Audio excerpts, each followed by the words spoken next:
জয় মাতা। এটা বাংলাদেশের কোনো দিদিভাইয়ের হাত, যার বয়স 24 বছর।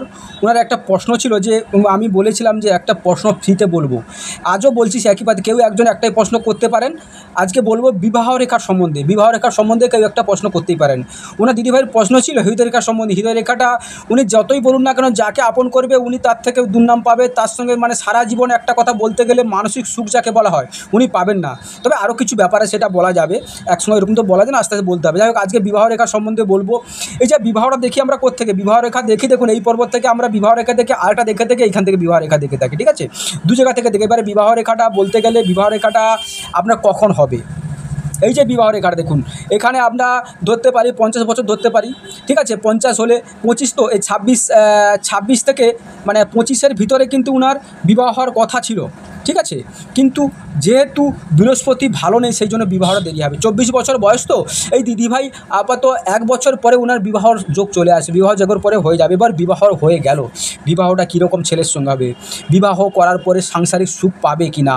দেখুন, এই দিদিভাই যতই যা করুক না কেন, সাংসারিক সুখ যাকে বলে এটা কিন্তু উনি পাবেন না। কেন বলুন তো?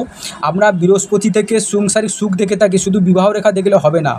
বিবাহটা বলতে পারি এখান থেকে বিবাহটা কবে হবে। দিদিভাই 26-এর মধ্যে কিন্তু বিবাহ হয়ে যাবে, ঠিক আছে? এবার বিবাহ হবে, বিবাহ কিন্তু ইনি সংসার করার জন্য এবং খুব খুব অ্যাক্টিভ। উনি সংসারটা খুব মন দিয়ে করবে, করলে কী হবে, উনি সংসারের মধ্যে যে কোনো ব্যক্তিকে যখন ভালোবাসবে তার থেকে কিন্তু উনি দুর্নাম পাবে। যাই হোক, বিবাহ রেখে বলতে পারি। এবার বিবাহ রেখাটা এখানে যদি কারো দুটো বিবাহ রেখা থাকে তাহলে কী হবে? তাহলে কি দুটো বিবাহ না? অনেক সময় দেখা গেছে এই প্রেম হতে পারে, এই প্রেমটা হওয়ার পরে কিন্তু বিবাহ, তারপরে বিবাহটা এখানে গিয়ে যোগ হবে, প্রেমটা কিন্তু বিবাহতে পরিণত হবে। অনেকের সময় প্রেম হবে, ছোট্ট একটা রেখা আছে এরকম, তারা দেখবেন ওই বয়সে ওনার প্রেম হবে এবং এটা কিন্তু বিবাহ হবে। এবং বিবাহ রেখা যদি খুব মোটা ডার্ক থাকে তাহলে কিন্তু অর্থের জন্য বিবাহ করে থাকে, এবং এই বিবাহটা করলে কিন্তু উনি মানসিক সুখ পাবে না, শুধু অর্থ মানে সাংসারিক সুখটা মানে মন থেকে পাবে না, কিন্তু অর্থের জন্য করে থাকবে।